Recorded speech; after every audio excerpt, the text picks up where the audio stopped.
약사님, 저번 시간에 저희가 기면증을 배워봤었는데 기면증보다 훨씬 많고 저희 약국에서도 많은 분들이 이제 수면제를 타가시는 분들이 많은데 불면증이 궁금하거든요. 우리 불면증에 어떤 도움을 받을 수 있죠? 뭐 일단은 가장 대표적으로 진정시켜주고 안정시켜주는 수면 안정제로 할 수가 있고, 아니면 멜라토닌을 요즘 쓰기도 하고, 영양제도 좀 있긴 하죠. 그런데 사실 그런 모든 어떤 도움이 되는 것보다 제일 중요한 게 뭔지 알아요? 어떤 걸까요? 우리가 실질적으로 현대인들은 되게 긴장하고 되게 각성하면서 살잖아요. 그래서 그 각성을 위해서 카페인을 신경 써서 먹는 것이고, 근데 사실 이 카페인만 끊어도, 예를 들어 오후에 끊습니다가 아니라 아예 카페인을 끊어도, 또는 긴장하고 스트레스 받으면서 계속 박차를 가하는 것이 아니라 평소 때 자신의 호흡을 인지하고 굉장히 호흡을 깊게 하고 가끔씩 명상을 하는 것만으로, 그리고 음식의 질이 살아있는 음식, 즉 죽어있고 가공된 음식이 아니라 살아있는 음식으로만 제대로 섭취해도 우리 수면의 질은 굉장히 좋아질 수 있죠.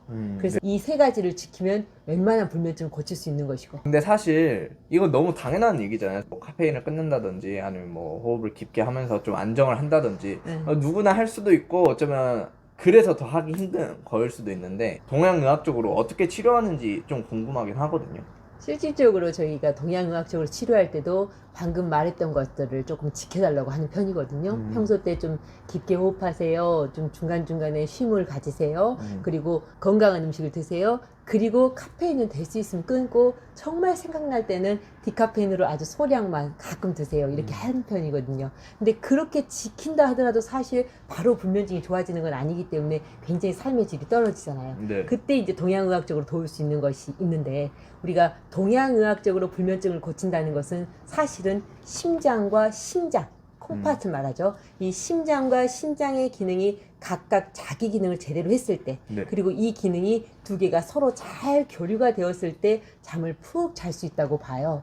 가령 심장은 너무 뜨거워도 안 되고 너무 차가워도 안 되고 너무 진액이 말라 있어도 안 되고 갑자기 놀램으로 인해서 응축되어서도 안 돼요. 이 응축이 빨리 풀어져야지. 그게 오래 진행되다 보면은 결국은 심장과 신장의 교류가 안 되거든요. 네. 마찬가지로 신장과 그 신장의 기능을 담당하는 부신도 그 기능 자체가 인체에 진액을 공급하고 골수와 뇌수 그리고 혈액을 만드는 데 관여를 하기 때문에 실질적으로 이 부신과 신장이 말라 있어도 안 되고 열이 있어도 안 되고 또는 냉기가 거기에 있어도 안 되고, 또는 과로나 스트레스나 긴장으로 인체를 과도하게 소모해서도 안 되고, 그래서 각각의 심장의 기능과 신장의 기능이 자기의 원래 기능을 간직했을 때, 그리고 이 두 개가 잘 교류가 됐을 때 인체는 건강을 유지할 수 있고 잠도 기본적으로 잘 자게 되는 것이죠. 그리고 이게 고장났을 때 우리가 이 기능을 도와주는 것이고, 가령 뭐 심장에 열이 있으면 심장 열을 완화시켜줍니다. 신장에 음액이 부족하면 신장에 음액 진액을 공급해줍니다. 그리고 긴장과 스트레스가 있으면 그거를 풀어서 신장의 진액이 원활하게 순환되게 할 것이고,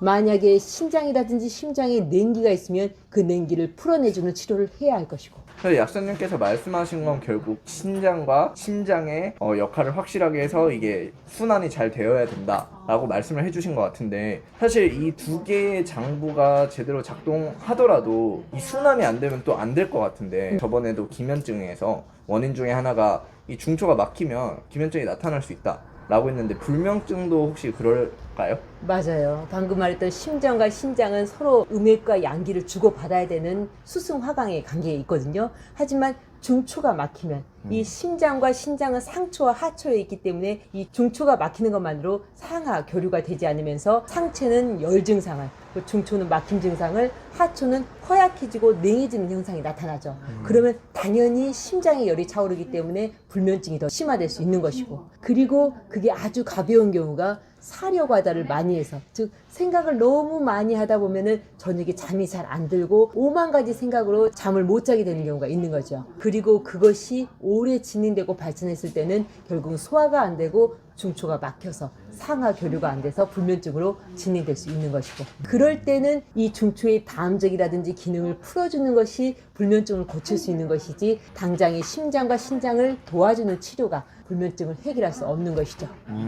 네네. 그리고 심장과 신장 그리고 비위장의 채기로 비롯된 불면증이 아닌 단순히 간의 혈액이 부족해져서 너무 많이 소모하고 과로하고 스트레스를 오랫동안 쌓은 사람들이 간에 혈액이 부족해져서 불면증이 오는 경우도 있죠. 그런 경우에는 단순히 허약으로 인해서, 즉 혈액의 부족으로만 인해서 불면증이 오는 게 아니라 그 사람이 또다시 과로하고 스트레스, 우라를 쌓아서 혈액 자체에 열이 동했을 때, 즉 혈액의 질이 떨어지면서 혈액에 열이 동했을 때 불면증이 올 수 있습니다. 그리고 그러한 경우는 간의 기능을 보충하면서 혈액의 질을 올려주고 그리고 허혈을 약간 내려주거나 스트레스를 풀어주는 것이 이 사람한테는 불면증을 치료하는 치료가 될 수 있는 것이고. 네. 그러면 사실 갱년기 여성분들이 열이 훅훅 올라서 밤에 잠을 못 자시는 분들이 많거든요. 네. 그것도 이러한 맥락인가요? 제일 처음에 설명했던 심장 자체의 기능이 제대로 되어야 합니다. 신장 자체의 기능이 제대로 되어야 됩니다. 신장은 우리 인체 음액 진액을 보충하고 혈액과 골수를 보충합니다. 그런데 갱년기는 어떤 증상이야? 심장이 허약해진 거야? 신장이 허약해진 거야? 신장. 그렇죠. 신장, 즉 부신의 호르몬 기능이 약화되면서 인체 진액과 음액과 혈액의 기능이 전체적으로 떨어지면서 위로 열이 오르는 증상이기 때문에 결국은 제일 첫 번째 말했던 신장의 기능을 제대로 보강해야지 잠을 잘 수 있겠습니다. 결국은 음액을 보충하면 심장의 열이 덜 뜨면서 불면증을 해결할 수 있겠습니다. 네네. 그러면 앞서 말씀하셨던 놀램 때문에 불면증이 온다라고 하셨는데 구체적으로 어떤 걸까요? 우리가 너무 심하게 놀랬어. 예를 들어 젊은 여자가 길거리를 가다가 강간을 당할 뻔했어. 또는 강간을 당했어. 그렇다면 굉장히 놀래겠죠. 그렇게 우리 인체가 굉장히 놀래게 되면 간과 심장의 기가 응축하게 돼요. 근데 그게 너무 심하고 풀어지지 않게 되면 이 간과 심장의 기가 응축돼 가지고 그대로 굳어지게 돼요. 그러면 이게 제대로 수축하지 않고 그게 진행되면서 점점 단단해지고 진액이 마르게 되죠. 그렇게 되면은 결국은 심장이 마르고 간이 말라서 인체의 신장과 교류를 할 수 없게 되면서 불면증으로 발전하게 되죠. 실질적으로 불면증으로만 오는 것이 아니라 기본적으로 인체의 체력도 저하되고 간이 뭉쳐있기 때문에 간이 주관하는 근육의 기능이 약해져서 틱 증상이라든지 간질 증상이 나타나기도 하고 심한 경우에는 심장과 신장의 기능이 뇌를 주관하기 때문에 결국에는 정신병으로도 진행될 수 있는 것이고. 그래서 오늘 약사님께서 불면증을 좀 정리해 주셨는데 일단 기본적으로 가장 중요한 건 카페인 끊고 좋은 거 먹고 긴장을 저희가 너무 많이 하고 사니까 긴장을 풀면서 좀 호흡도 해주고 호흡을 깊게 하고. 네, 그런 게 중요하다 라고 하면서 이제 동양의학적으로 어떻게 바라보는지 말씀해 주셨는데 가장 중요한 건 심장과 신장의 역할이 제대로 돼야 되고 제대로 된 다음에는 이제 순환이 잘 돼야 되니까 뭐 소화기 이상이 없어야 된다. 중추에 채기가 없어야 된다. 네, 그것도 말씀해 주셨고 갱년기나 혹은 놀램 때문에 나타날 수가 있고 마지막으로 간에 혈이 부족해서 불면증이 나타날 수 있다라고 말씀해 주신 것 같아요. 우리가 너무 인체를 소모하고 혹사시켰을 때 혈액의 질이 약해질 수 있는데 그렇게 혈액이 약해진 상태에서 우라를 또는 과로를 심하게 하거나 아니면 스트레스를 너무 심하게 받았을 때 불면증이 올 수 있겠다. 그리고 그렇게 생긴 불면증은 각각의 원인을 해결해 주는 것이 불면증을 치료하는 것이지 불면증에 어떤 약이 좋다 또는 어떤 처방이 좋다라고 말할 수 없는 것이다 라고 이해하면 좋을 것 같고. 네, 맞습니다. 오늘 저희들의 이야기가 오랜 불면증을 근원적으로 해결하고 싶으신 분들께 깊이 있는 내용으로 도움이 되었길 바라며 오늘도 복을 부르는 감사한 하루 보내시고요. 그럼 다음 시간에 다시 만나요.